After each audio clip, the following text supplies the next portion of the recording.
Okay, part two. All right.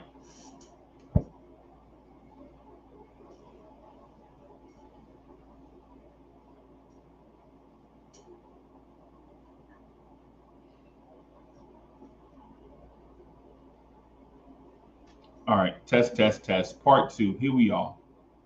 Where my people at? All right. Let's get this party started. Right. So I'm here, everybody.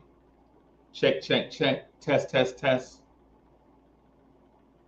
I'm here, ready to rock and roller.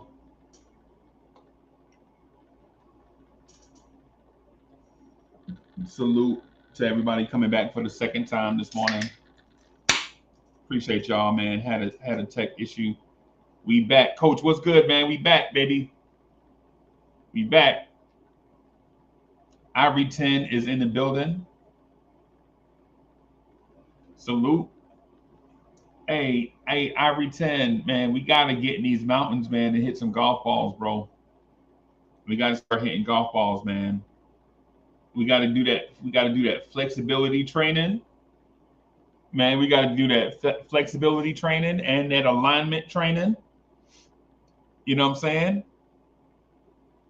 And ball striking is very important. It's the most underrated part of your game.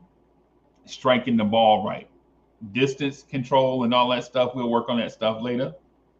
We'll work on that stuff later. But we need to hit that ball. We need to make the ball go where we want it to go, at least in the right direction. We'll worry about shot creation and all that stuff later. Salute. So I had a moment, man. Yeah, man. Boston, yeah, it's where it's at. And you got to get fitted. The two most important things is golf lessons and golf fitting. Right? It's like wearing your clothes off the rack. Scott, what's good, man? It's good to see you, man.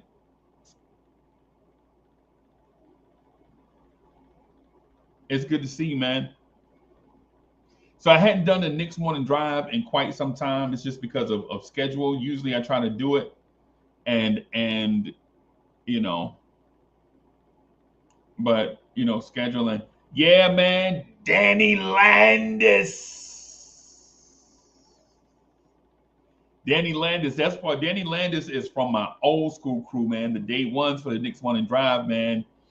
Back when I was working overnights and I would come in and rock in the mornings, right? I come in and rock in the mornings, man. Danny Landis was a part of the crew, man. Salute Danny. Danny used to be on stage with me just rocking. Danny, you remember that? Well, we used to talk about RJ Barrett and yeah, for sure. We the OGs, bro. Back when we used to talk about, yo, Ignas Brasdakis a keeper?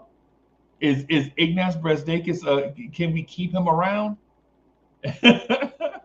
Chat, y'all remember that when we used to talk about RJ Barrett and Iggy Brasdakis? Where my day ones at?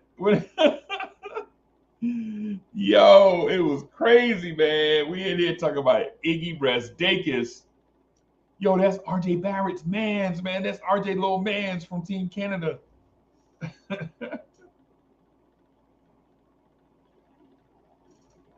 Now we're out here talking about.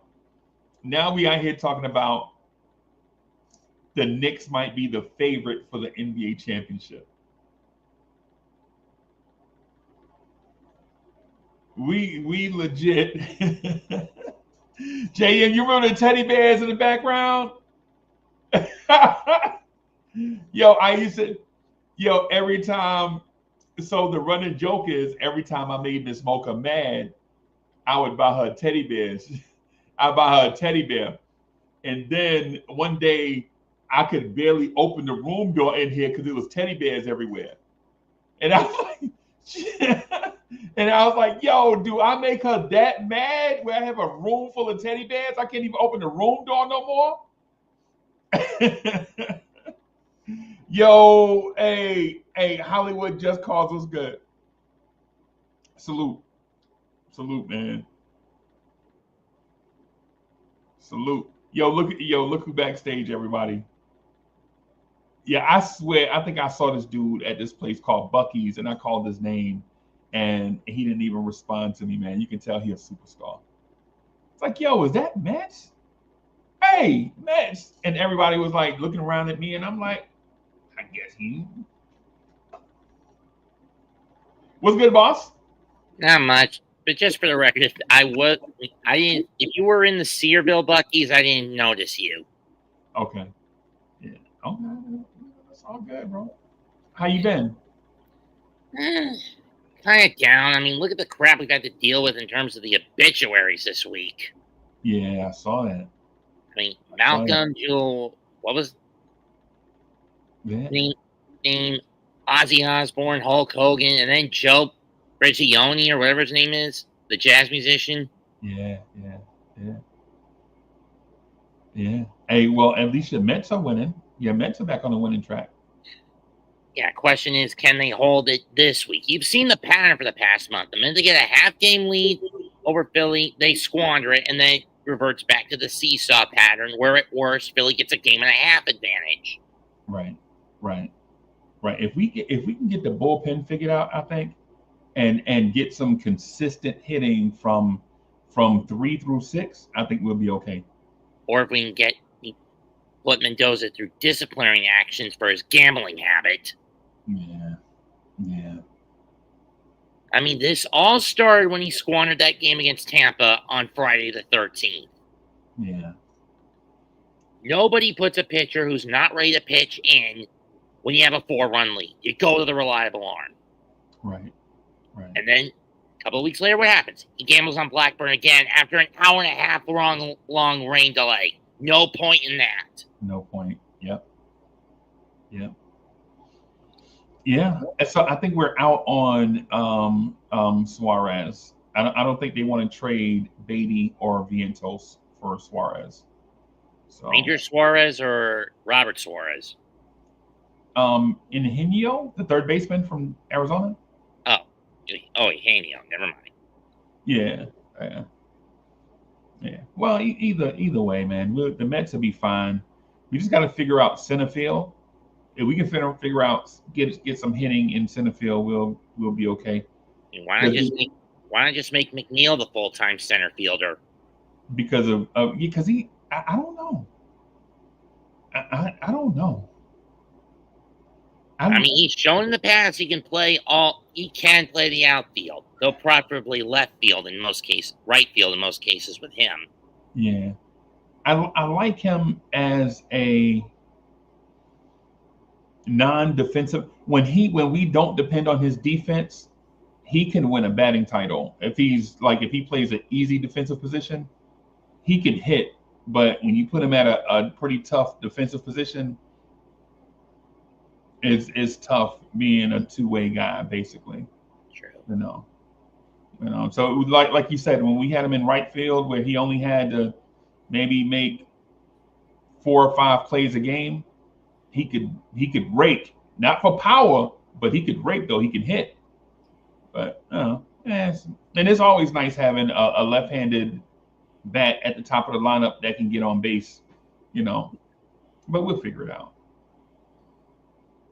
So, how about those Knicks, man? Look, I really don't care for the summer league games. In all honesty, I mean, it's just basically to evaluate who makes the main cut and who goes to the G League team. I mean, nothing else in my mind. Okay. Still, I'm more concerned on what is going to be the front 5 to start the year. Because we cannot afford to have Josh Hart in the 4th spot again like we did all the past 2 years because, let's face it, he got cocky. He got sloppy. Mm-hmm. And he became more, as the season wore on, he became more and more of a coward whenever he had the ball in his hand, just passing it off instead of shooting it. Right. Right. You can't score if you don't shoot. So. I mean, if the front 5 is a combination of Brunson, Bridges, OG, Cat, and Mitch, If that's the step they're going for, that's fine. Yeah. Yeah. But this leads to a trade-off that you'd have to either put Cat into the second string 5 slot or use Hukporti. Yeah. Hukporti is interesting. I'm just saying that's the only caveat of using that setup for your starting 5 to begin the year. So here's the thing. I don't doubt your strategy, right? Because and here's why. Because I don't know if you remember. You remember when we were trying to kickstart the Mets channel? Remember I was trying to do the thing about the Mets moving the starting lineup, and I was like, man, I don't know if I like that lineup. I like hitting at the top, and you mentioned that you prefer to have Starling Marte lead off, right? I don't know if you remember this conversation or not, because you probably had like a bunch of conversations since then, but. And I was like, I don't know, man. I don't know. I'd rather Marte bat like 6 to 7. But at that time, with that lineup, you were right, because you can't look at it now because the lineup is totally different. There's no Soto, there's no Vientos, there's no Beatty.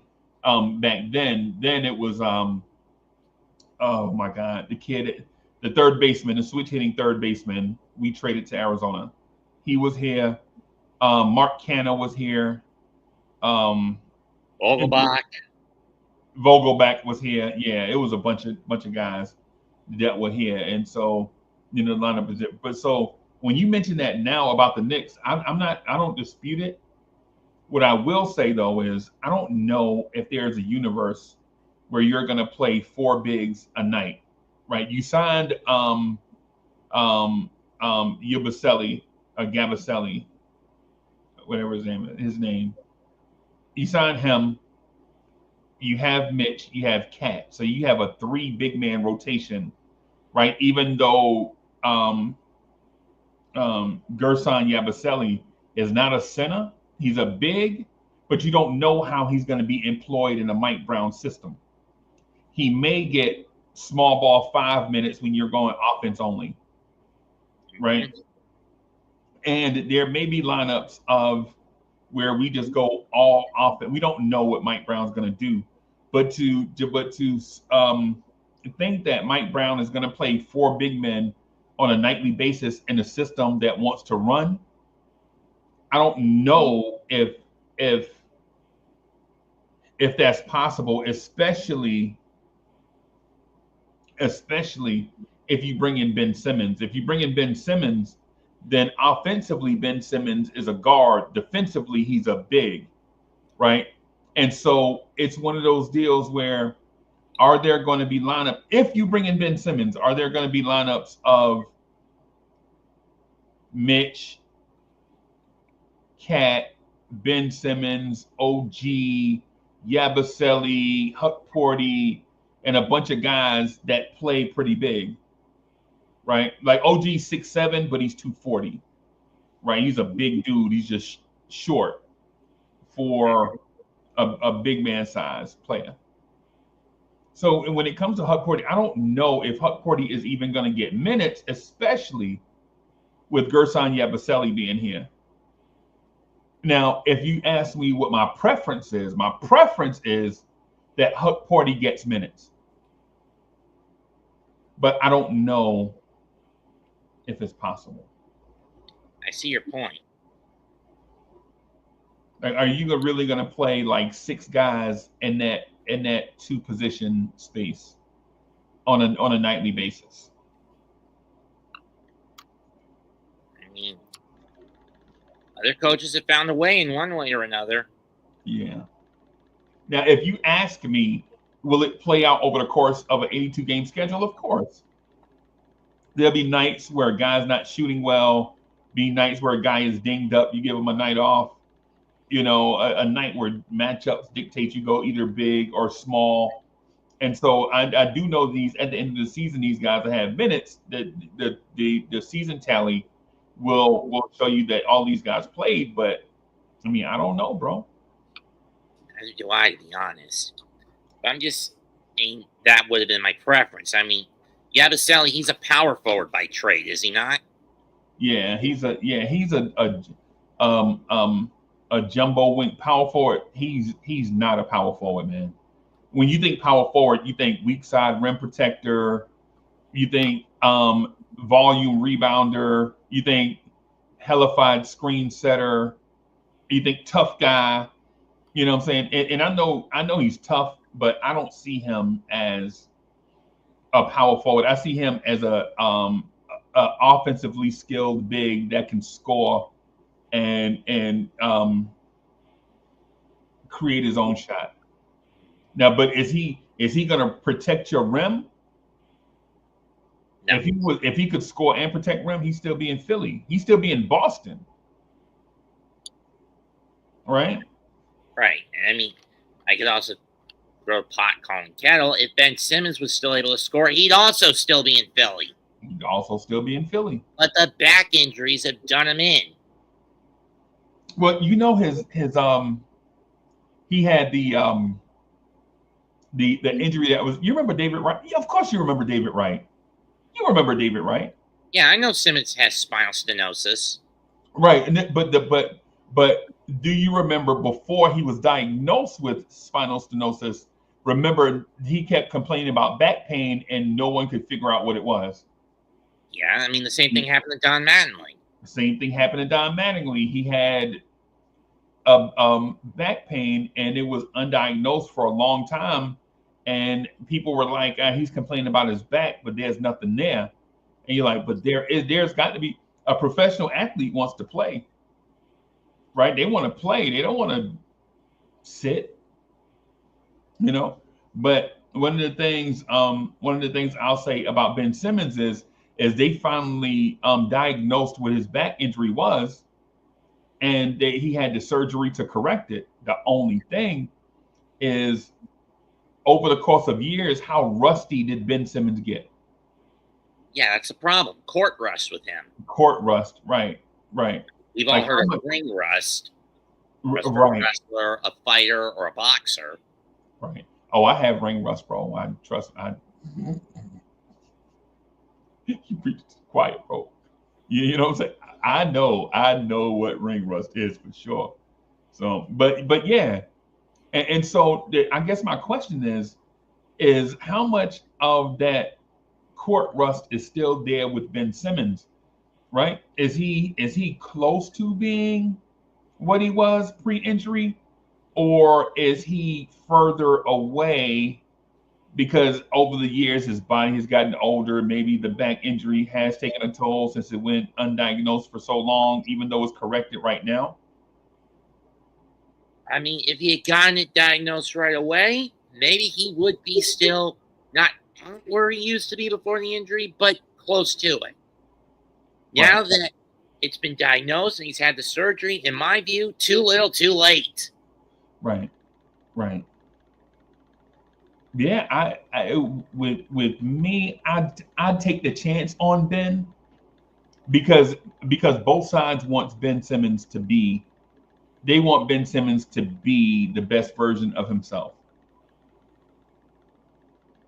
right? Because if Ben Simmons comes in and he's somewhat close to what he used to be in Philly pre-injury, then the Knicks win because they added another great player, and Ben Simmons wins because he got his career back on track.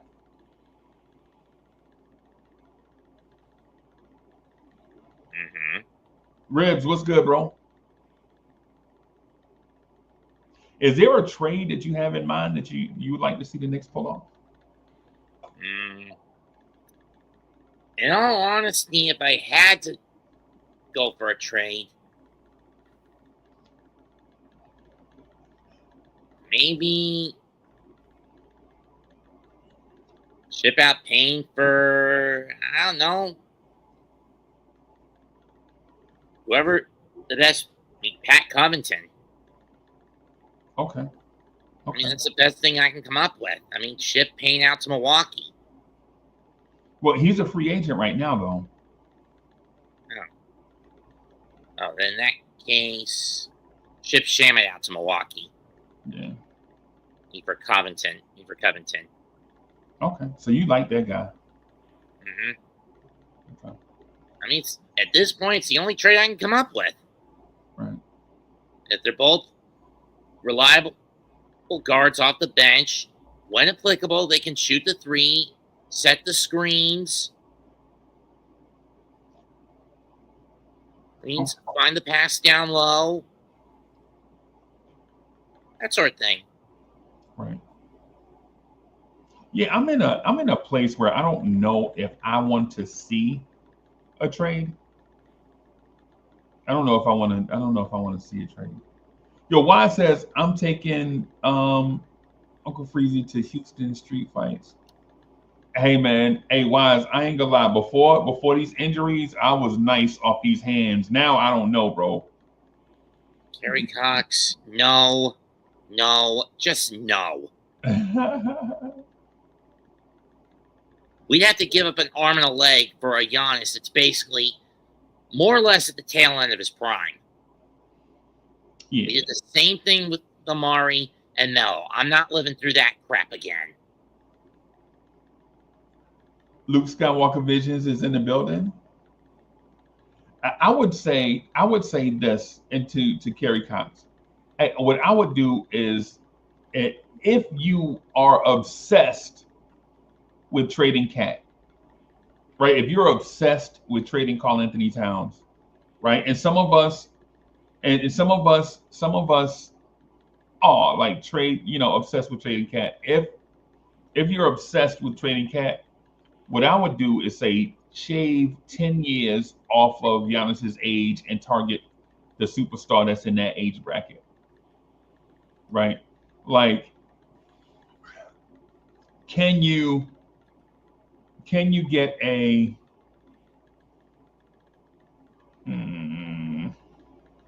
can you get a Wambiana? Knicks Nation is in the building. Like, and I'm not trading Cat. I want Cat to retire a Knick, right? But what I'm saying is for the fans that are obsessed with trading Cat, I think the smart play would be getting a generational talent. Like Wemby once that blood clot is cleared out. Yeah. That's the deal I'm looking to do, right? In my mind, you don't want to trade and get older. You don't want to give away more assets for an older player, right? You want to give away less assets for a younger player that'll be just as good as the player that you traded for, right? To me, that works. Yeah, while getting a veteran to be a presence on the bench is fine. The problem is sometimes these veterans will be done in by their own ego and stubbornness to say, I want to be a starter. They can't handle it. And basically, you do your own team in that way. Right. And we've seen it in the past. Yeah. I would say the only older player that I would trade for right now, right? The only older player I would trade for right now to fit where we are as an organization is Steph Curry. That's it. Nobody else, right? Because Steph Curry at his age, if you bring him into, and listen, I don't want Steph Curry, right? I'm just saying, I don't want Steph Curry. But since we're having this conversation, the only guy that in the NBA that I would trade away a superstar, a star for is Steph Curry. That's it. No one else. Keith Turner's in the building, right? The only player. Yo, man, Keith Turner's in the building. Hey, Keith Turner, Goku told me to tell you what's up. Goku told me he just got his new Keith Turner poster off Amazon and he about to hang it up in his room.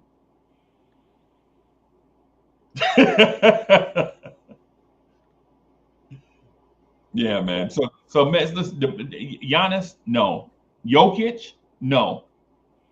Right? No Giannis, no Jokic. If we were to have gotten the latter, we would have done it during the 2015 draft. Yep. Was it 2014 draft? 2014 draft, excuse me. Right. Yeah, man. So no Giannis, no Jokic. Who else is good in their thirties? Wiz, what's good? Said Steph, but that would be last resort. Yeah, no Damian Lillard. Um, no Devin Booker, who's slightly younger than Cat. Um, No Ball brothers. no Ball brothers, no Jason Tatum, no Kevin Durant, none of those guys. If you're obsessed with trading a superstar for another star, it's got to be an Anthony Edwards, Victor Wembanyama type player, age player. Right? That's it. It's got to be a Cooper Flag, something like that. It can't, in my mind, that is hustling backwards. If you trade for a guy that hasn't won a championship in a couple years, right? Because when you trade for a guy like that, when you trade for LeBron, you also have to bring in things that complement LeBron. You have to bring in things that complement Giannis and things that complement Jokic. Unfortunately, that means aging your team and giving you a shorter window. Right. Yep. And any team that keeps doing that, you get flagged. Yep. On the play. Any Giants fans in the chat? Any New York Football Giants fans in the chat? Salute to y'all. Any New York Jets fans? Any Carolina Panthers fans? Any Atlanta Falcons fans? Salute to Bears y'all. fans. Yeah, there's only one Bears. So that's me. I can't help it. Patriots fans will shoot. Any Patriots fans, you also get flagged. I'm gonna launch this out of a machine gun. Right. Deflated footballs too. Yeah. Yeah. And so I want to have this conversation with you guys, and I thank Mets for being here with me to have this conversation. I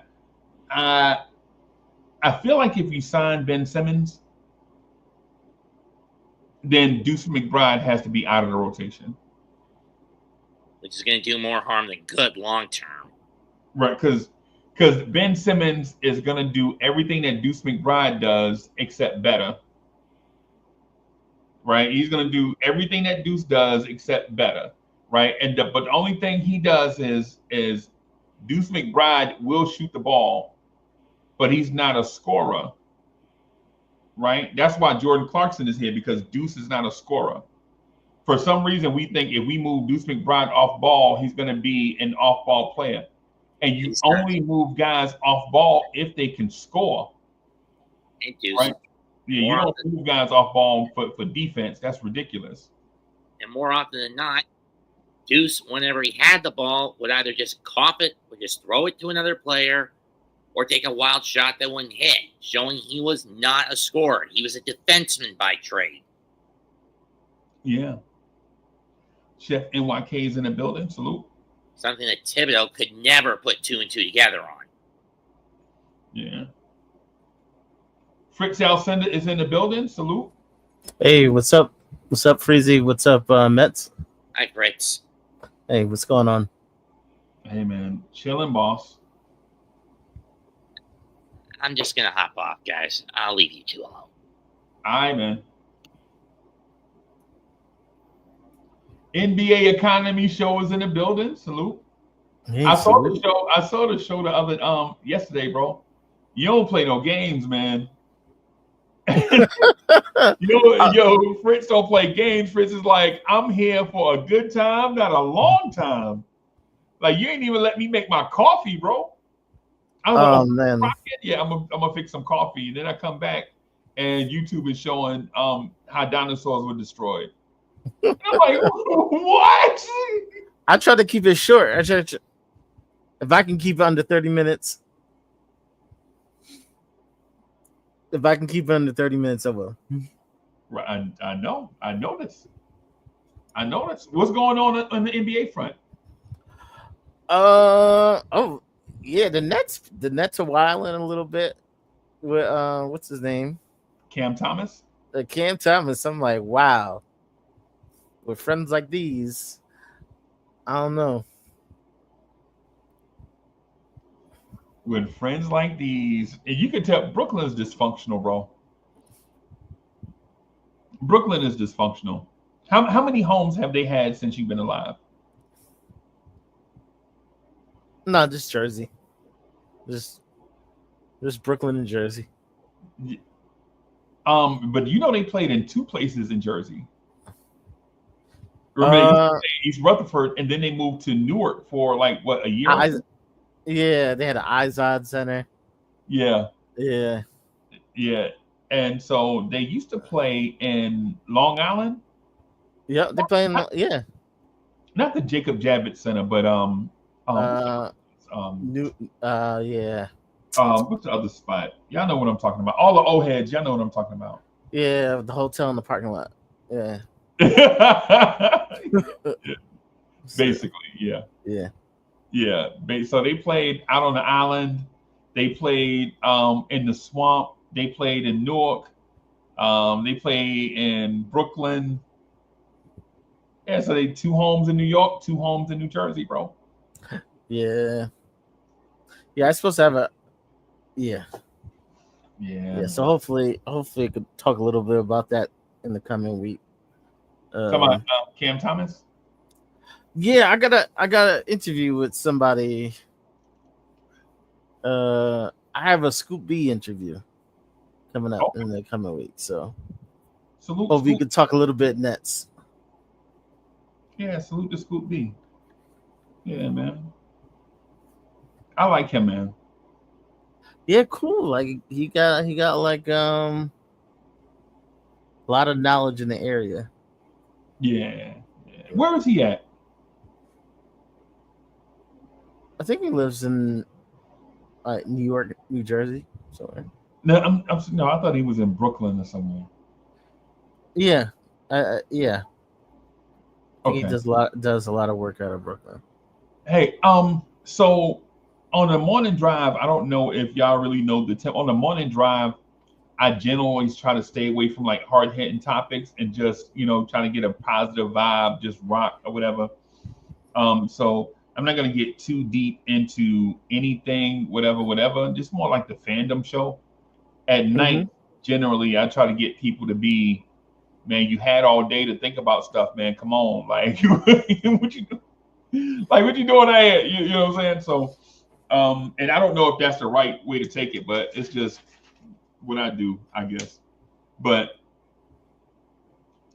what rookie would you like to see get like a real role in Mike Brown's system? Mm. I think Dottie is the person who's up. Yeah. I know a lot of people are gonna say Diawara, but Dottie put in the work last year, so he's gonna get first shot Yeah. if anything. I It's like his to lose. Yeah. I like Dottie, bro. I like Dottie. I mean, in a perfect world, in a perfect world, in an Uncle Freezy perfect world, we'd be talking about Dottie and Ryan Dunn right now, right? Like Hmm. that in my mind. I'm trying to get over that and be mature about it. Hmm.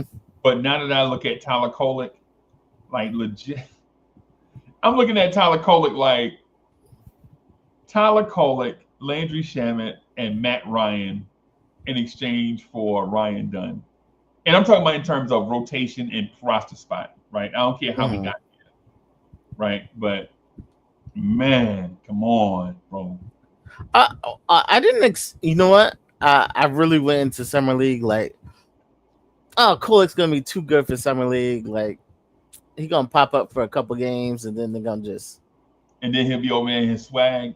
yeah, just phase him out for the rest of it. I thought you know what? It was I thought it was a foregone conclusion. I thought he was gonna have two big games and then you know what? Let's see what else who else got something. Right. But he looked horrible. Yeah. Hey, ball pressure, bro.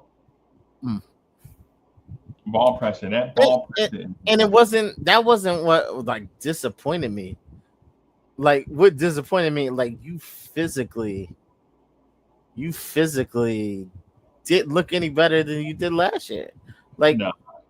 like they still pushing you around, you're still too small. Like this whole time you should have been working out, getting bigger,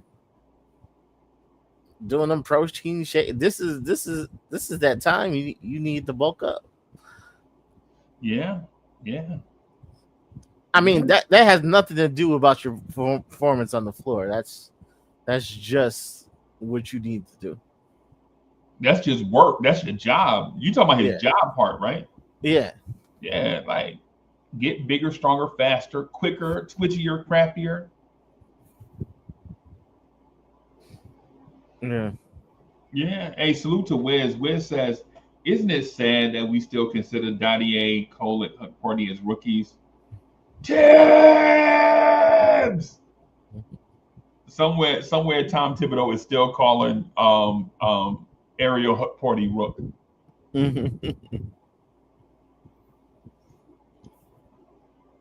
Yeah, man. I would say to the answer to that question, I would say Dottier only because Dottier is a first round pick.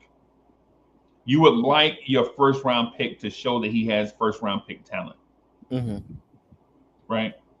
And so if that's the case, because in my mind, and from a basketball perspective, the only difference between Zachary Risachet and Pacom Dottier is confidence. That's it. Like, and I know what people are going to say. Man, did you see Zachary Risachet? Did you see Risachet with the Hawks? Did you see this? Did you see that? I saw it. But my retort to that is, did you see the same thing with Pacom Dottier? No, you didn't. Because one kid actually played, the other one didn't. The other one actually practiced, the other one didn't. One kid that got to develop playing with veterans, the other one did not. Now, is it a crime? No, not really, because Dottier still hadn't turned 20 yet, or he may be turning 20 coming up. He might be turning 20 at the end of this month or something, right? So the kid's still not at a full season in the NBA, and he's still not 20 years old yet. So is there time lost? Yes. Is this going to crush his development? Kinda. Is he salvageable, though? Salvageable, yes. Ivory 10 says, Dottier is huge. Yeah, hey, Fritz, I think Dottier is like 6'10", bro. Especially at that age, you still can like get taller. Yeah. Yeah. Yeah. Yeah, man. Yeah. Hey, man, are you still mad at me for what I said about the Ozzy brothers? I don't know if you invited to the cookout, but bro, yo, why y'all mad about what I said about the Ozzy brothers? Yo, come on, man, y'all got to get over that, bro. I don't know. I just never heard somebody say something like that. Like, that's crazy. What? And so I'm crazy for having an opinion? I'm just like, I never heard somebody say like that's like. There's certain things that you can get away with saying, and there's certain things like you better duck. Well, I'll say this then. I'll say this to the Ozzy brothers thing, and then I'll leave it alone. Right? I'll leave it alone. So what? That's what I have to say. You know what? Talk about the Ozzy brothers like somebody like dissolute. Like, you know what I mean? Like, what? Yeah, I know. And I pretend. Listen, yeah, I saw that he's 6'8" without shoes, but I saw him standing next to Mo D, and Mo D is big, man. Mo D is like 6'8" and some change, And Dottier looked like he taller than Mo D, bro. And for those that don't know who Mo D is Muhammad Diawara. I just don't feel like saying Muhammad Diawara all the time. So yeah. Yeah. So yeah. And he looks like he's taller than Mo D, bro, by about 2 inches. And I'm not saying he's 7 foot. I'm saying he's like 6'9" ish, 6'10" ish.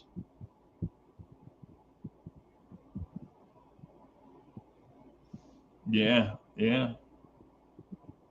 So, hey, so Fritz, what do you think the Knicks are gonna do, man? Do you think they're gonna do the Ben Simmons thing and then um, sign um, Kev McCullough to the last rookie spot?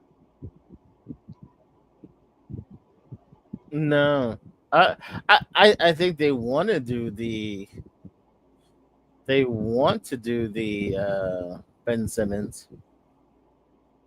I think they're trying to keep it simple. I think they really, if they want to keep it simple, Simmons keeps it simple. Yeah, he keeps it simple. Any other outside of just signing Ben Simmons, I would really like them to like consolidate a little bit.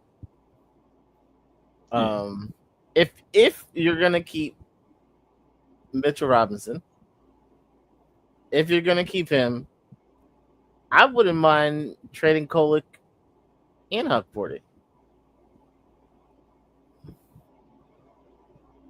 If you get me something decent back, if you're gonna keep Mitch, Right.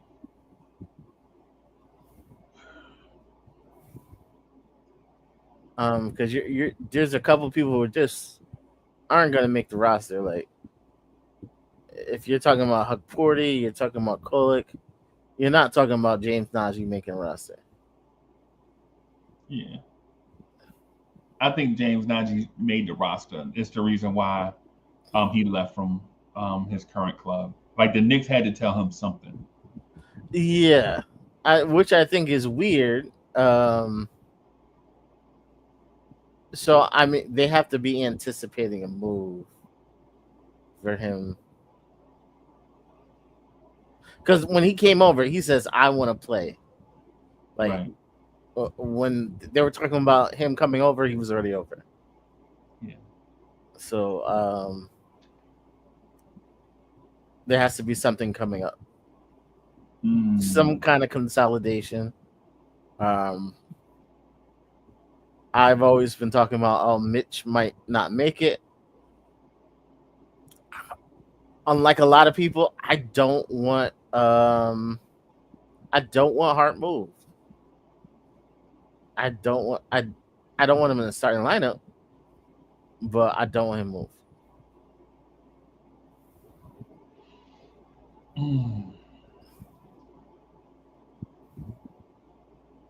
But I think I think Hart is key.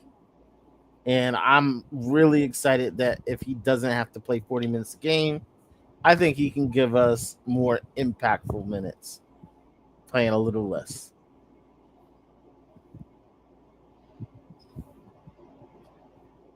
Josh is valuable. Mitch is valuable. Yeah. The back end of the roster is not valuable though, in my mind. Yeah. Right. Like, and I love Dottier, and I love Mo D. Mm-hmm. Right. I love James Najee, but their development is not more important than the Knicks winning the championship. Yeah. Yeah, that's why I've been saying, like, if you got rid of Huck Porty and you got rid of Kolek and you made you opened up a spot for a veteran, I wouldn't mind. I wouldn't mind. Right.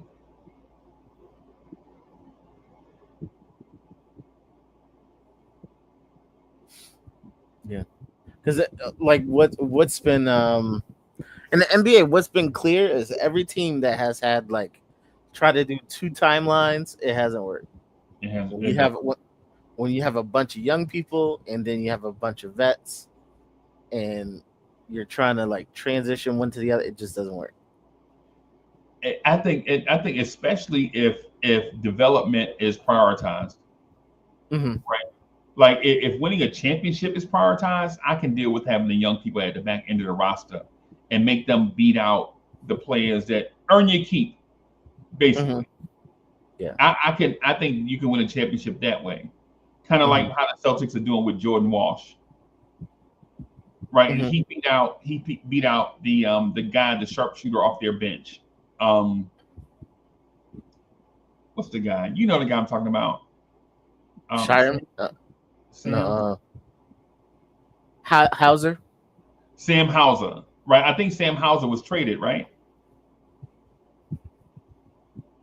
I think Hauser is traded. Let me see. Yeah, I think he's traded. No, he's still there. He's still okay. Oh my. Okay.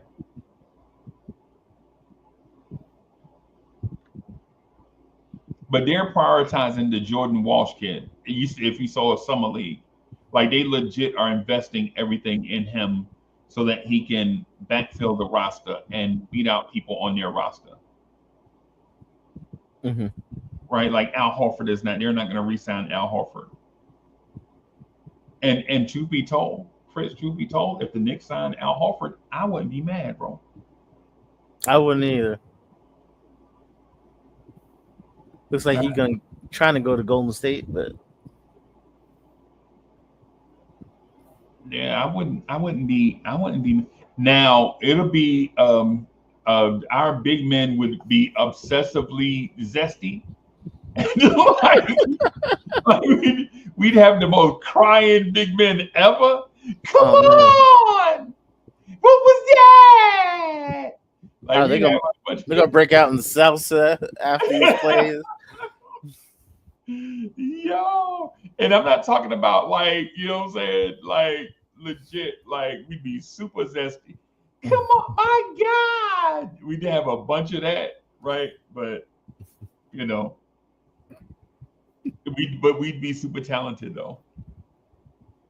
But I don't know, man. If Huck Porty can shoot jumpers, I think I might rather have Huck Porty over Al Horford though. I mean, Huck Porty. Al Horford knows how to play basketball though. Okay, but if the thing is, if Mitch is on the roster and Mitch is the backup center, Huck Porty is kind of irrelevant. It's breaking in case of emergency type situation. Okay. So I'm not really. If Mitch is there, I don't look at Huck Porty as a rotation player. Oh boy, everybody! Somebody got Nick Yak up. Nick Yak is in the chat. Y'all tuck y'all feelings away. Tuck y'all. If you sensitive, put a helmet on. Nick Yak is in the chat. So. Oh no! I peeped with that article and said Knicks are planning on increasing Kolik's role this season. I'm like, are they trying to trade him? Like, are they trying to like big him up before they trade him? Like, I don't think that's true. Because I'm like, you're not gonna.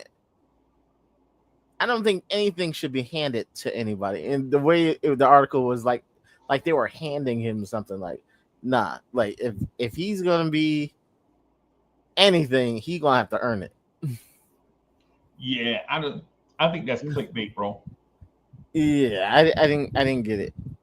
Yeah, I think you can't trust everything you see during the summertime, right?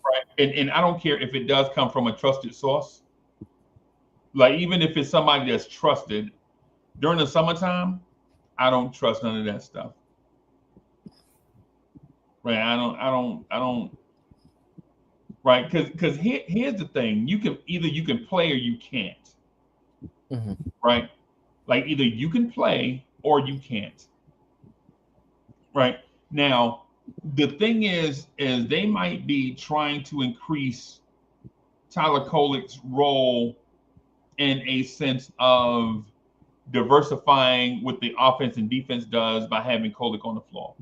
Not because Kolick is a bona fide rotation piece, if that makes sense. I think it's more about what makes the team better than what makes Tyler Kolick better, right? Do you have a unselfish passer on the floor with guys that can score if they get the ball in the right position? I think it's more about that, right? And less about Tyler Kolick out there making plays, developing into an all-star, right? Now, with that said, I don't see, and I'm basing it all on basketball stuff. This is not me, oh, I don't like Kolick or whatever, right? What I see with Kolick is I see guys cutting and getting open, but Kolick can't get them to pass because he can't beat the defender that's in front of him, right? I see guys like open on the backside of a trapping defense, and Kolick is not crafty enough, whether it's strength or speed or quickness or athleticism, to get wide open shooters the ball. Now, I saw him do it a couple times, and our guys missed, right? But if Kolick does that, and that's Jalen Brunson that's open back there, I'm banking on Jalen Brunson making that shot. I'm banking on Cat making that shot. But the thing is can Tyler Kolick beat press defense? And I don't think he can. At this point, we've seen no evidence that Tyler Kolick can get the ball up the floor, turn his defender, right, make his defender back up off of him.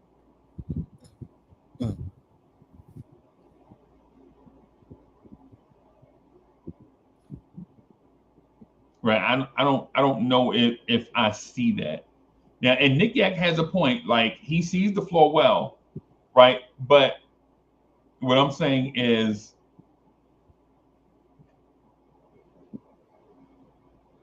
I don't know if it's there. I have to see it. Yeah. Right. I have to see this guy continue to make plays. I think Tyler Kolick has been figured out, and he has to make an adjustment to the adjustment that's made to him.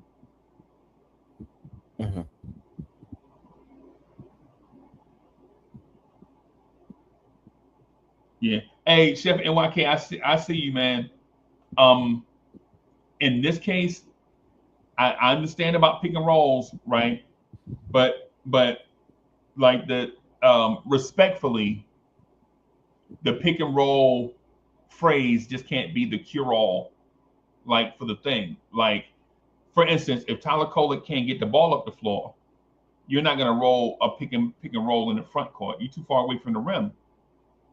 You got to get within at least 30 feet of the rim to start doing pick and roll, right? But when you're harassed in the front court, and the clock is tick, tick, tick, tick, tick, tick, tick, tick, tick, tick, tick, tick, tick, and you start to get in your offense at about 14 seconds, if that first action is not there, now you're down to 9 seconds. Now you basically looking for an ISO guy to get you a bucket. Like our issue, like Tom Crean said during Summer League, man, the Knicks have trouble getting into their second actions and cutting. Cutters don't know where to go because the ball handler is dribbling the air out the basketball. Right? And that's no shade. It's just the offense that we ran last year.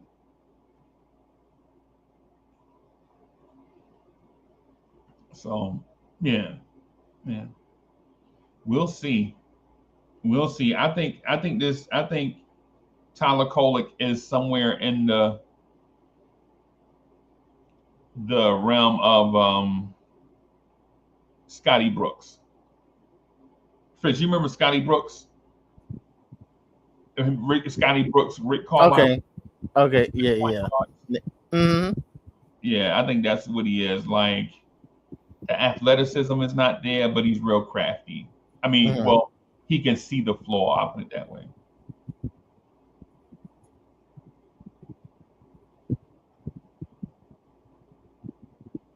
So yeah, so he's gonna have to prove it to my eyes. I don't see it. I think Dink Pate got the ball up the floor much easier, and he's less of a point guard than Tyler Kolek, right? Yeah. Mhm. And so while I'm not calling Tyler Kolek a bad player, I'm saying he struggles with some stuff, and he has to. And so if you're a Tyler Kolek fan and you legit are digging in about Tyler Kolek because maybe you just don't want to hear criticism, I would say don't do that. My advice is, yeah, don't look at it that way. Look at it as all we are all Knicks fans and we're just talking about a player that's on our team. Like I'm not throwing away Tyler Kolek. I'm saying the obvious. He struggles with ball pressure, right? And the other thing too, I would say about Tyler Kolek is that 3-point shot has to consistently fall, right? How many 6'3" and under guards can the Knicks have that don't shoot well? Guys 6'4" that don't knock down threes. You can't have Kolek, Hart, Deuce. Last year was Cameron Payne and others not shoot 40% from three.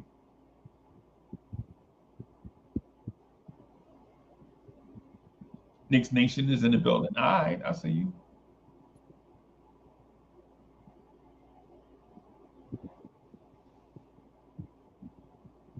Yeah, E. Gibson. Yeah, I like Scott Brooks. I remember when Rick Carlisle, and Michael Jackson was went to camp to fight it out for the last point guard spot. And I think the Knicks wound up cutting all three of them.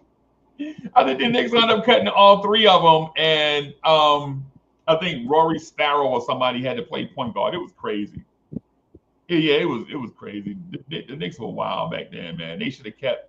In my mind, I think they should have kept Rick Carlisle, right? But whatever, these whatever, right? Fritz, do you think management? So, Chef NYK says he think management seems to favor him. I don't know. I think he was. I think in their eyes he was a steal.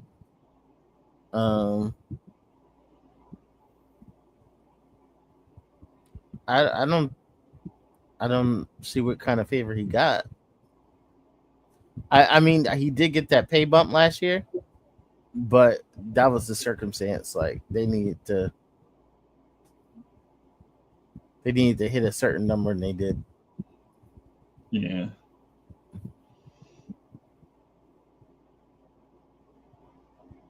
I think the idea of Tyler Kolek is intriguing, Mm. but the execution of it, not so much. I'd trade him right now for Cam Whitmore, bro. Yeah, But yeah, Cam Whitmore is not that guy either, though. yeah. But he went to the Wizards. They just I traded know him. for 2 second round picks. That's all. Yeah, but they did an Obi. They did an Obi. Yeah. Like I sent you to a spot like where you can, you can sink or swim on your own. Yeah. Yeah,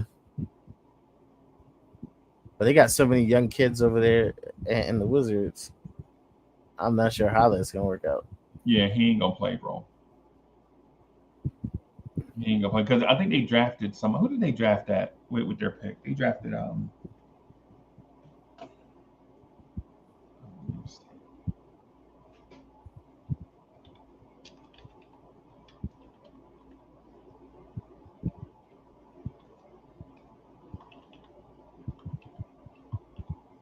You talked to Jay Ellis lately?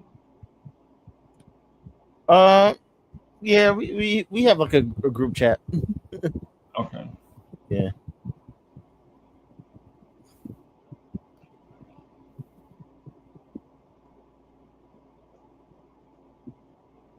All right. Wait a minute. This thing. What Oh, about they did draft somebody really good.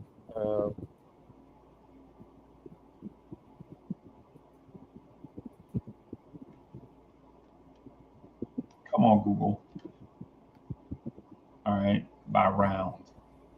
Let's see who they drafted. They drafted the scoring machine out of Texas. Trey Johnson. That dude is a bucket. You hear me? This dude is gonna be that. This dude's gonna lead the NBA in scoring during his career. Trey Johnson. Yeah, they drafted a certified bucket. Yeah, it's interesting because like right when the draft happened, their roster was actually like not too bad, Right. and they've been like dumping the vets. They've been dumping the vets. I wouldn't be surprised they got rid of Chris Middleton. Yeah, I think he'll be. I wouldn't be too surprised. Yeah. Yeah. Also, another vet who might be available.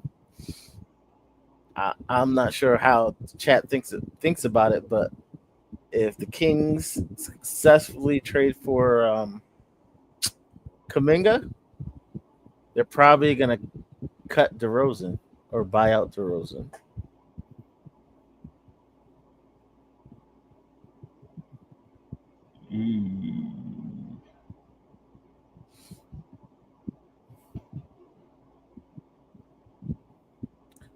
How do you like DeRozan? I like him. I think a lot of people make a lot of hoopla over him not shooting a lot of threes, but I think it's the more of the issue is like he likes to hold on to the ball. Yo, did you see? Did you see that? I joined. Um, I joined Ron, John, and Juan, and I changed my name to Don. Right on the Ron show on Monday. Did you see Okay. how he was grilling me, bro? You see how he did me as a guest? Ron, he wanted to talk about Jodeci and stuff, and I you know know, I did catch a little bit of the show. bro. I know Still Knicks fans is a poppin' YouTube channel. Listen, I know that, right? But I like John, right? I like John and Juan, and so I said, I'll come on and be Don, so we can be Ron, John, Juan, and Don, right? And the host, Ron, is asking me questions. It made me feel uncomfortable, bro. I ain't gonna front. Fred made me feel uncomfortable. Hard hitting interview. Yeah. It made me feel uncomfortable, bro. Like legit, you know what I'm saying? I had to get counseling. Like I had to counsel up after that. You know what I'm saying? Like, like, sure, I'm not from an urban earthquake like Williamsburg, Brooklyn, right? I'm not from a urban earthquake like Williamsburg, Brooklyn, bro. But I can hold my own out here in these streets, though. I'm from Jersey City. Yeah, I can handle myself out here in these streets. But man, they was trying to put the Timmy on me, bro. Or the host was that dude Ron, the 6'5" that they say he's 6'5", bro. I saw that man in person, bro. That man like 6'9" and a half. That man talking to knock him down here, bro. Yeah, so I'm gonna say salute to Still Knicks fans. I'm gonna say salute to John and Juan. I'm gonna say salute to them, right? Hard hitting journalism. Yeah, it was hard hitting. It was hard hitting for sure. Yeah. Hey, Randall, what's good, bro? Yeah, man. What do you think about Mike Brown?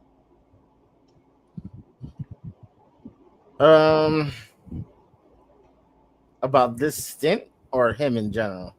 I think he's him in general, and then I'm gonna take it somewhere.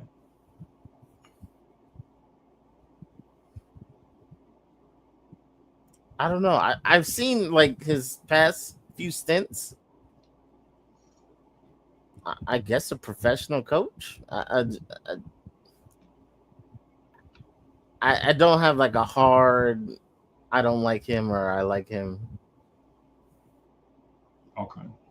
But I Neutral. think I was kind of neutral, but I think for what we have right now, he's the right guy for now. Okay. We should have been thinking about the future before, but I think going forward they know. I don't think they'll be caught flat footed like they were last time. Okay. All right. So here's the real question I got for you. Mm-hmm. How comfortable are you with Mike Brown's situational strategic challenges?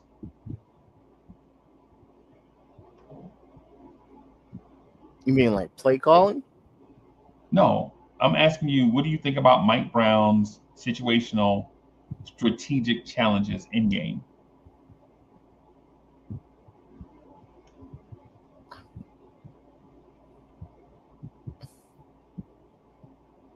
I don't know. I kind of see him like an average coach. I kind of see him as like an average coach. Um, an average coach that's who can go in like high pressure situation or high. I think he's kind of like the coach you get when you're when you won to win the championship. You got stars. I think he's kind of like the guy, the temp who comes in to complete the job. I Okay. don't, yeah, but I couldn't go too deep on like his play calling though.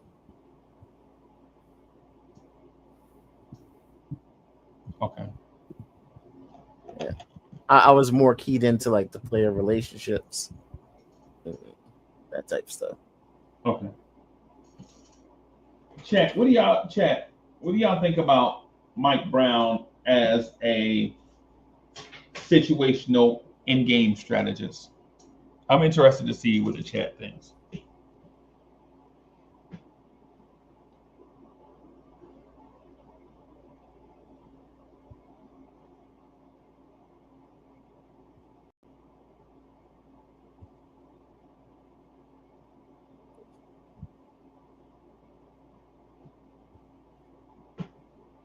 So my thinking is this: I want to compare Tom Thibodeau to Buddy Ryan or Marty Schottenheimer. That's what I think Tom Thibodeau was. Okay. Right? Yo, you have a system, you trust it so much that you don't adjust in it because you feel like ultimately it's the best system to be in. Mm-hmm. Right? Marty Schottenheimer's system is there's nothing wrong with kicking the football, right? Nothing wrong with kicking the football, man. Kick the football and let your defense play defense. Kick the football and let your defense hold it. And what I mean Mm-hmm. by that is run the football. If nothing's there, punt. Right. Later on, he got Phillip Rivers. They started throwing more, but ultimately still super conservative under Marty Schottenheimer. Right. Mm-hmm. Under Martin, people you might remember Marty Schottenheimer from Kansas City, from Cleveland. Right. From Okay. Cleveland, from Kansas City, from San Diego. It's still the same thing with Marty Schottenheimer. Right. Like I trust my defense to hold them, and I'm going to keep the score as low as possible. Right. Buddy Ryan trusts the 4-6 defense so much that even when they played against four wide receivers, he was reluctant to change from the 46 defense and that got his ass out of the league. Right. What I'm going to say about Mike Brown is that I think Mike Brown is one of those coaches like I'll give you an example. Me and Fritz going out to the party, right? Me and Fritz going out to the party. And listen, I know Fritz is a preacher, everybody. This is just an example. I know Fritz is a preacher, right? But this is just an example. Right. He going out to the party, and then when he come downstairs, I see what he got on. I'm like, oh, hell, nah, you ain't going to outdress me. No, no, no. You ain't going to outdress me. I'm Uncle Freezy. And now, mind you, I'm Mike Brown.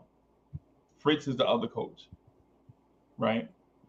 You ain't going to outdress me. I'm going to take my whole outfit on, and I'm going to throw my best outfit, right? And then I come back, and Fritz is still outdressing me, right? I'm going to go upstairs and then put the jewelry on. I'm gonna pull out my best watch, my biggest studded earrings, jewelry, whatever. Right? I come back downstairs, Fritz still outdressing me. I'm like, you know what? You know what? I was gonna drive the Mercedes to save gas. Now I gotta go get the Escalade. Rarely drive the Escalade, right? Rarely drive. Don't even just keep it under the thing. Right? Come back, Fritz still outdoing me. Nah, you know what? We're gonna call call service. Come pick us up in the new suburb. That's what Mike Brown is to me. Mike Brown is the coach that is, oh what? Y'all gonna play three guards. I tell you what I'm gonna do. I'm gonna get three athletic wings and put on y'all. Right? And we're gonna run y'all to death. We're gonna get y'all guards in foul trouble. Get them in a shooting slump, create long rebounds, and sprint the other way. As Knicks fans, what we saw is, with Tom Thibodeau, is, oh, y'all gonna play three guards? I'm gonna put another big man on the floor, and we just gonna get all the rebounds that y'all miss, of y'all miss shots. And then we gonna post up, y'all. We gonna be more physical than y'all. And while it sounds like you see the adjustment, you're like, hey, well, Tib did make an adjustment.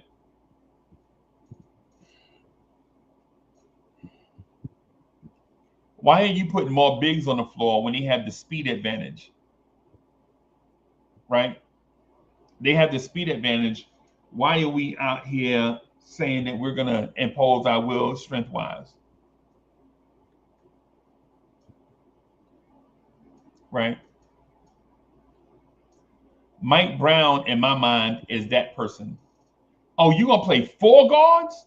Okay. You going to play four ball handlers? I'll tell you what we're going to do. We're going to play matchup zone and pressure the basketball, right? Like, so you got four guards out of there. One of them is going to have to turn into the primary ball handler. Instead of y'all passing it, we're going to put wings out there and go matchup zone. Now what?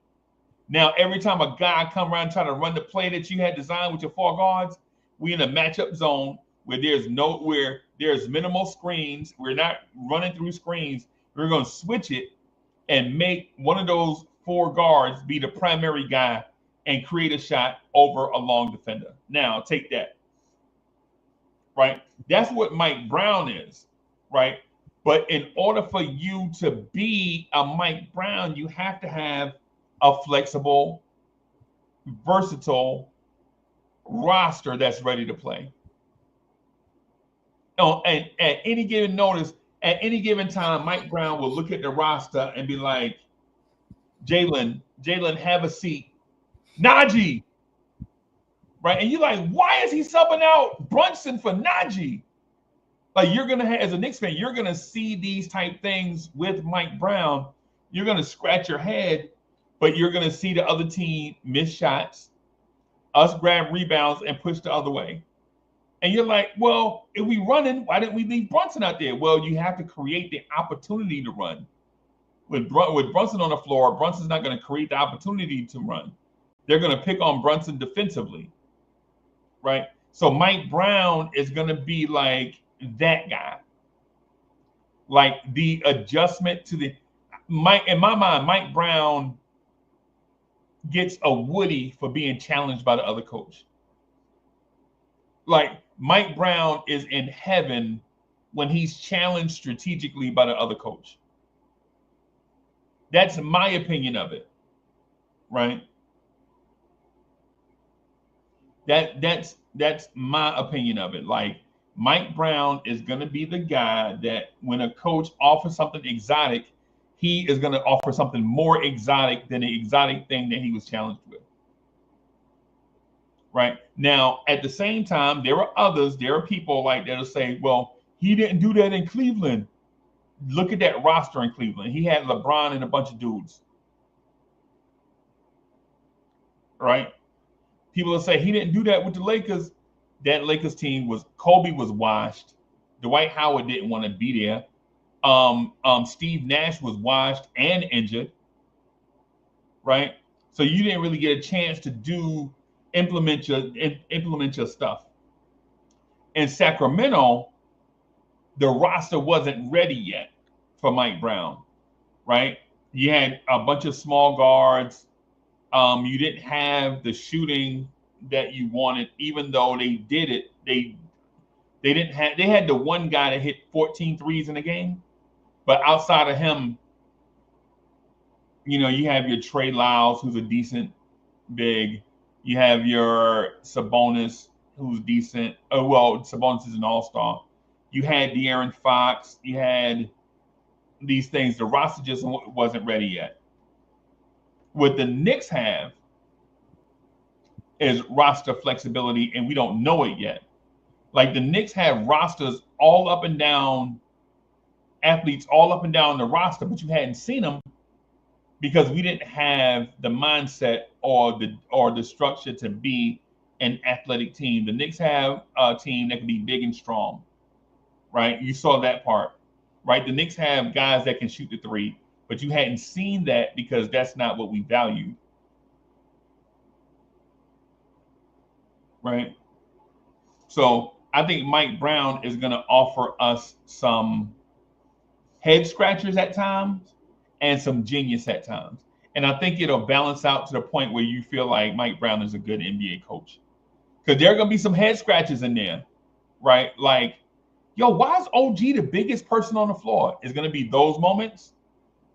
And then there'll be some moments where it's like, yo, OG the biggest man on the floor. We out here running and dunking and shooting threes and blah, blah, blah.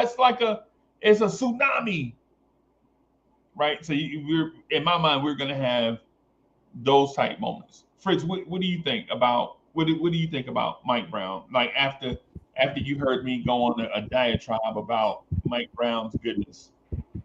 I mean, that's what the fans been wanting. Try something different. Don't keep doing the same thing over and over again. Don't keep same pattern. Maybe try something different, and you get a different result. We do got guys can do more than one thing. Right. So I think Knicks fans are going to be. I think Knicks fans are going to be frustrated with Mike Brown at times because he may tinker too much. And I think it's going to be like how people get tired of one thing, and so they lean all the way in on the opposite thing. Yeah. Also with Mike Brown last year, I had my questions. Being a Knicks fan, just watching Sacramento, I'm like, how is Keon Ellis and Keegan Murray not getting the bulk of the minutes? Like that didn't make sense to me. I can answer that and easy. The owner, the front office, the coaching staff were all on different pages. Right? The owner and his daughter had a former player, her boyfriend, telling the front office and coaching staff what to do. Former NBA player. Right? Right. So the owner wants stars in Sacramento so they can sell tickets, even at the expense of Keon Ellis and Keegan Murray. right? Because in theory, if you have Zach LaVine, who they always wanted, and they finally got him, and you have DeMar DeRozan, who was an odd fit from day one, right? What are you going to do with your young players that are athletic and skilled? You can't bench DeMar DeRozan to play Keegan Murray and Keon Ellis. You can't bench Zach LaVine, right? And then you had the issues with who's going to play point guard because you traded Davion Mitchell. Who's going to play point guard? And now you have all this odd fitting stuff, and Mike Brown gets fired. And you bring in Doug Christie. Doug Christie is being backstabbed by the owner's daughter's boyfriend. Right, all this stuff going on. Like to me, the Lakers job Mike Brown had and the Kings job Mike Brown had, I wouldn't even count him. He coached somewhere. Where else did Mike Brown coach? Lakers, Kings, Cleveland. Yeah. And where else? Where's he? Did he coach anywhere else? I don't think he. That's all I know of him. That's all I can remember. Yeah. So I think Mike Brown is a mad scientist that won't drive himself mad with tinkering. I think he'll drive the fans mad with tinkering. I think I can see Fritz Alcindor on the NBA Economy Show slamming his hand in the desk. Why? Why is the Deuce playing? Yeah, we were up 30 and you decided to play. You wanted to play 3 guards with Deuce, and then the other team came back and you wouldn't take Deuce out. This is the stuff that I'm saying. Like this is the stuff of legend from Mike Brown.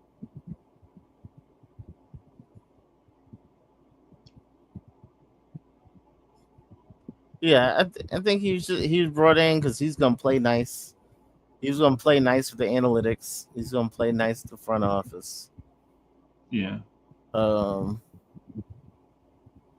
We have a great front office, by the way. Yeah, the way I put it is like the Knicks always been trying to put together like a dream team on the bench, like. And when you have someone who has like autonomy, like the coach, and that makes those experts irrelevant if you don't listen to them. Right. And so I think they needed to get somebody who's like, okay, if we got 5 experts on the bench telling you to do something, what you gonna do? Well, for one, if your coach is listening to them, you already won.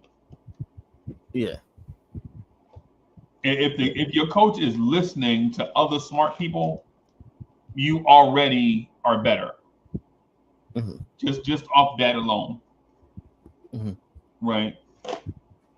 So did the Knicks hire Pablo Prigioni yet? No, they got permission to interview him. Yeah. So these are, I guess, an interview for the associate head coach. Yeah. I like Pablo Prigioni. Yeah. So he's like responsible for the offense for the Timberwolves. I didn't like their offense. I ain't gonna lie. So, I think that the Timberwolves offense looked worse than our offense at times last year. But when you have a superstar, you can take ordinary people. And you ever heard the song "Ordinary People"? Mm-hmm. Oh, no, that's everyday people. Every day. Am everyday people. People every day. Everyday people. Yep. Yeah. I don't like the Minnesota offense, but I do understand you have to design an offense based on the personnel that you have. I do like the thought of Pablo Prigioni and Ben Simmons together, though. Yeah, I'm more into the idea because, like, before I've been on like bringing Ben Simmons on, but in my mind, I've always looked at him as in the last couple of years as a forward. But it looks like when the Knicks are chasing him now, they're looking at him as a point guard as well. So here's the thing, Fritz. This is what I wanted to ask you guys, the basketball guys. mhm. Basketball guys, this is what I want to say to you. When Ben Simmons was playing off the ball, who was playing on the ball on that Ben Simmons team? And if you mention any Hall of Fame guy, now you know why he was playing off the ball. You mean back in the day? I'm talking about recently. I'm talking about his career. Yeah, last couple of years it's been like Harden at point guard. Yeah, Hall of Famers. Even in Brooklyn, With Kyrie and Kevin Durant. yeah, Hall of Famers. Yeah. Yeah.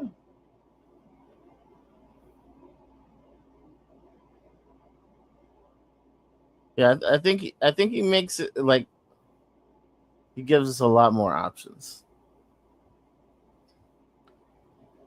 A lot more options. Do we have a player on this team right now that's Hall of Fame caliber that will turn Ben Simmons into a power forward?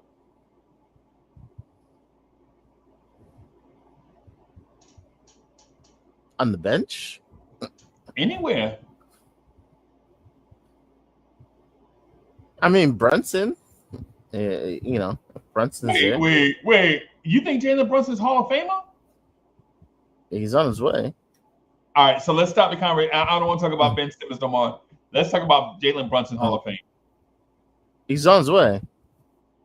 To where? The Hall of Fame. And the 3 years that he's been here, like hardly any, he's been making playoff records. 3 years and the dude is 29? Yeah. Yeah, if he puts in like another good 3 years, he's Hall of Famer. Big market impact player, yeah. Yeah, that man ain't no Hall of Famer. In my mind. Not even close. I think he can. He's got to put in because think about the era in which he's playing, where all good guards are putting up huge numbers. Mm-hmm. But right? Not in the playoffs though. He's doing it in the playoffs. Like he's dropping like 30 every night. So he doesn't have the body of work yet, right? So you're assuming like he's right at that window of Gilbert Arenas. Prolific. Gilbert Arenas was like prolific. Yeah. I'm gonna look at Gilbert Arenas' numbers to see if Jalen Brunson compares.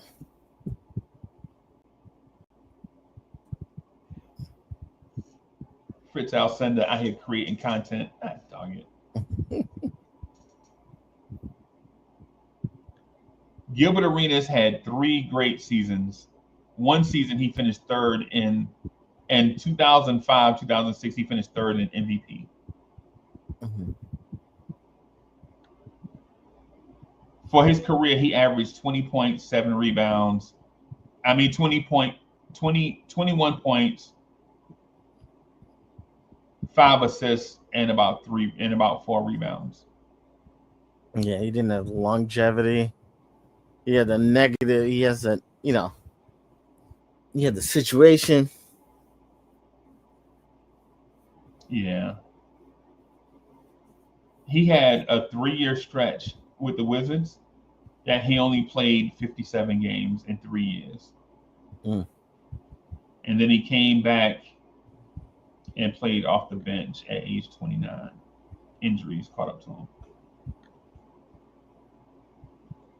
Chat, I'm asking y'all, in an era of SGA, Steph Curry, Trey Young, Donovan Mitchell, who's not a point guard, but he's a Tyler Hero, who's not a point guard, but he kind of is a combo guard a little bit. Devin Booker, De'Aaron Fox, Damian Lillard,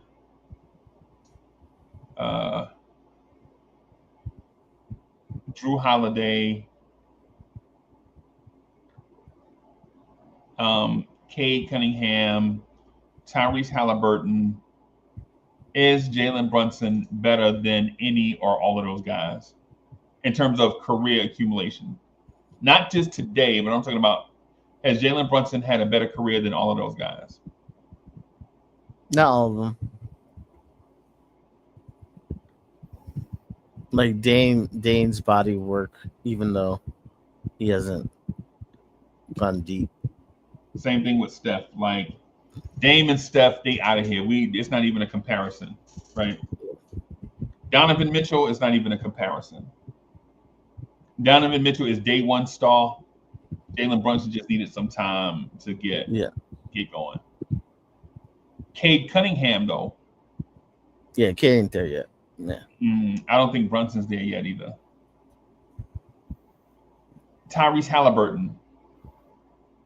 I think if Halliburton continues on this path, he's a Hall of Famer. Yeah. But he's been it's just the injuries, bro. Yeah. And I think the last couple years. Yeah. Yeah. Jalen Brunson, Trey Young. Trey just needs some playoff. He does actually have one good playoff year, but I think Trey Young is like a Hall of Famer. His number already, but I don't think people know it yet. Yeah, that man. He just has to have a couple good seasons in there, couple like successful seasons, and he'll be in there. But I think Trey Young's numbers are ridiculous. Yeah. I don't know. To me, Jalen Brunson has to have a MVP season to even be in consideration. Jalen Brunson has to have a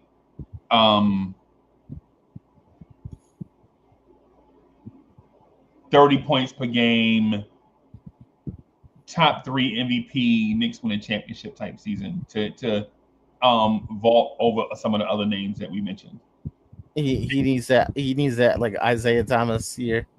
Yeah. There was that 1 year Isaiah was like, went crazy. Yeah.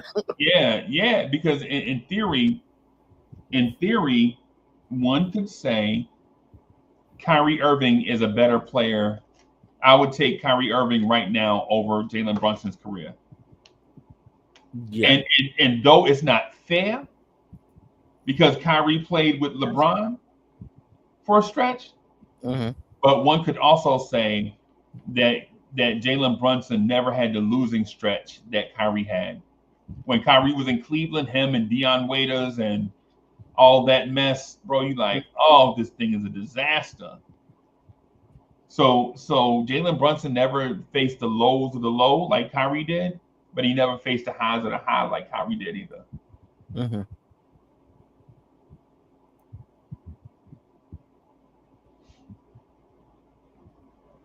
So you think so what if his career ended today? Is Jalen Brunson a Hall of Famer?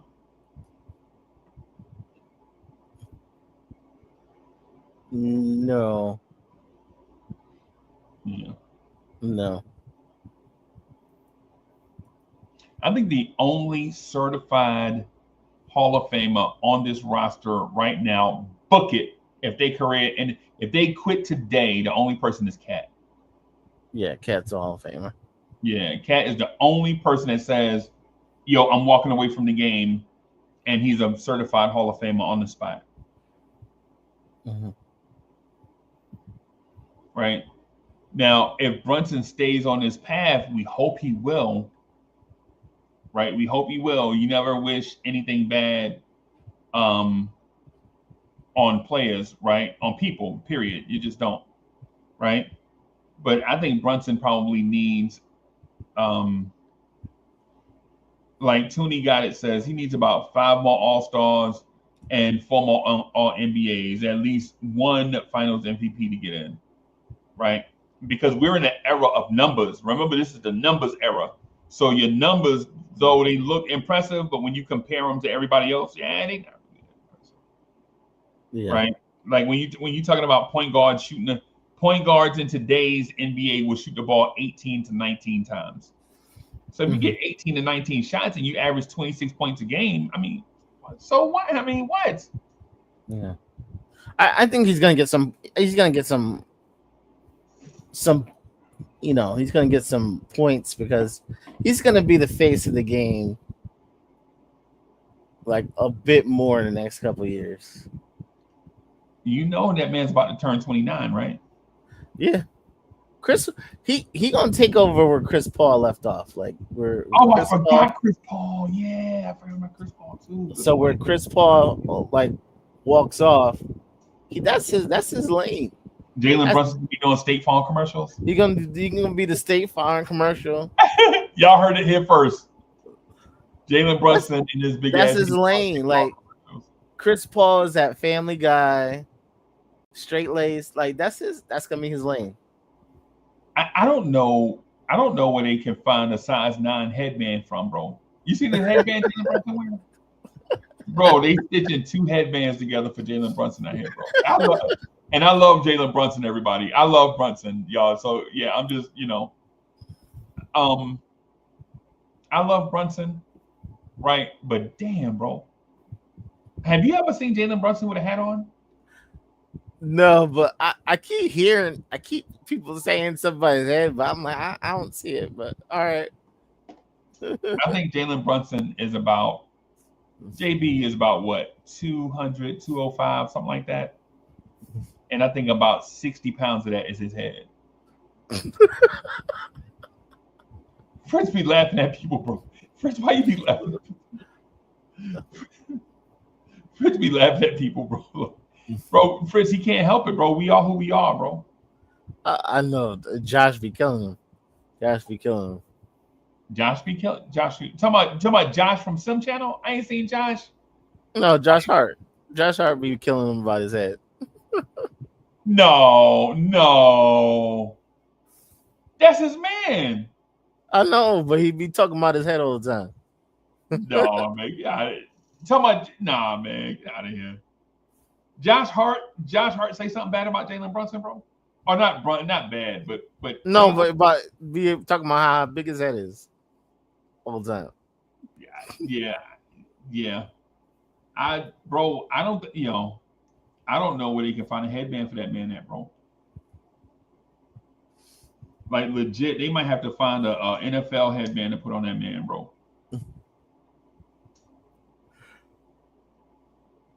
But anyways, is Jalen Brunson a Hall of Famer? I'm not gonna say yet, and I want him to be. I want Jalen Brunson to be a Hall of Famer because it'll do something good for our franchise, right? Jalen Brunson, Hall of Fame. 3 more years. Yeah. 3 more years. 5 more years. 3 more years in 3 more years in New York with success. Yeah, he'll be in there.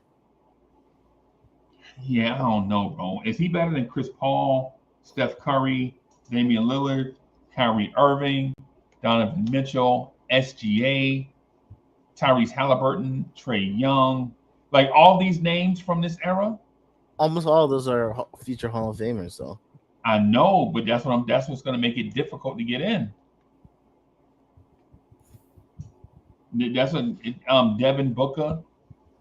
I mean, even Jalen Williams, Like this era has a lot of guys that are putting up a lot of numbers, bro. It's gonna make it tough for dude to get in. Yeah. Devin Booker got like, man, he's gonna get scoring title. Kevin Durant. One could even say Bradley Beal before the trade was putting up huge numbers. I mean, what about John Wall? Is John Wall a Hall of Famer? No, they ain't giving it to him. I'm gonna look at John Wall numbers though. Because his numbers are very impressive. Yeah. Well, Washington did him dirty. Yeah, they did him dirty. I always thought he did himself dirty, bro.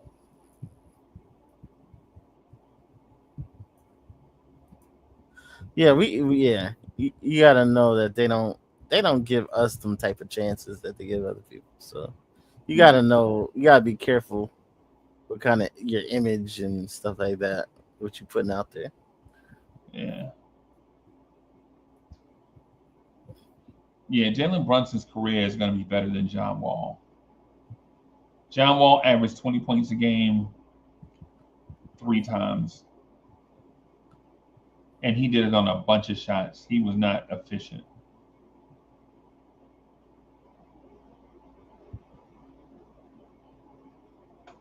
Hall of Famer, who would you take in the Hall of Fame, right? Say in 5 years, Klay Thompson or Jalen Brunson? Oh no, Klay is in there. Clay's he's official as the second, first ballot Hall of Famer, unanimous. Okay. So if we're talking about numbers only, Jalen Brunson or Zach LaVine?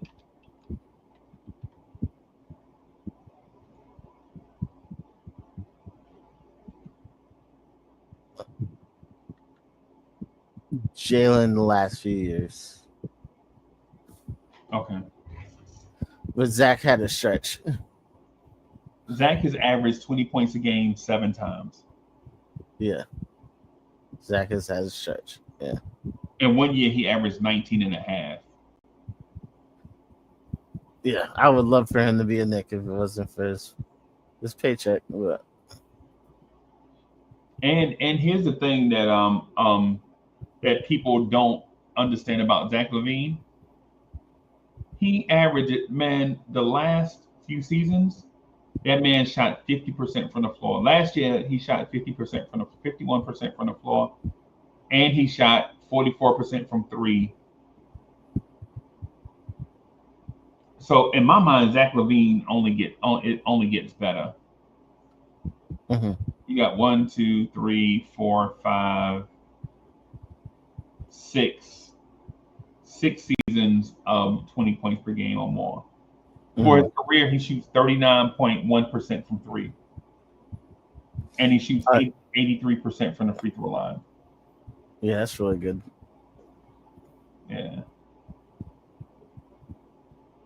I think Zach LaVine is a Hall of Famer in a way that Reggie Theus is a Hall of Famer. Like as a matter of fact, it's ironic they play for 2 light-skinned dudes playing for the same 2 franchises, Chicago and Sacramento. That's hilarious. Maybe Sacramento has a type.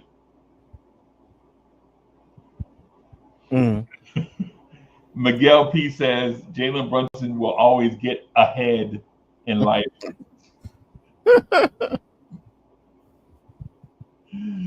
Yo, hey man, Jalen Brunson's nickname should be Juggernaut, bro. That man head so big, man. Yeah, man. Yeah. Hey, Fritz, this might be something that we can discuss with like a full panel. Is Jalen Brunson a Hall of Famer? I know the easy answer, most people will be like, yo, man, nah, man, he needs such and such more time. And I'm thinking like,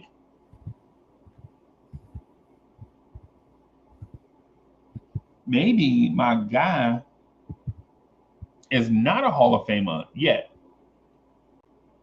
And maybe him taking on this challenge with the Knicks, maybe him sacrificing numbers for championships, JM says HNIC. Yo, y'all crazy. Maybe Jalen Brunson sacrificing numbers for championships will impact his numbers, but maybe he'll win. You're expecting his numbers to go down? Yeah, I expect his numbers to go down. Yeah. You think I know they want this like high flying offense, but I don't expect his numbers to go that far down. I don't think they're gonna go down. In the years that Steph Curry won NBA titles, his numbers were down. Yeah. I mean, I don't mean his percentages. I'm talking about his scoring. Yeah. Yeah, because he really doesn't. He just wanted to keep the offense flowing. He wanted to keep the offense flowing. If he has to bail the team out every play and he's scoring 40, there's a problem. Like, that's things aren't working like they're supposed to. Yeah. I think you'll see more balanced scoring and a Mike Brown offense. Mm-hmm. And I don't mean Jalen Brunson 18 points a game. I mean like Jalen Brunson 25 points a game, but his 3-point percentage is up. His free throw percentage is up. Mm-hmm. All right. So maybe he takes 2 or 3 less shots a game, but his assist totals go up. All right. Maybe his defense is better. Mm-hmm.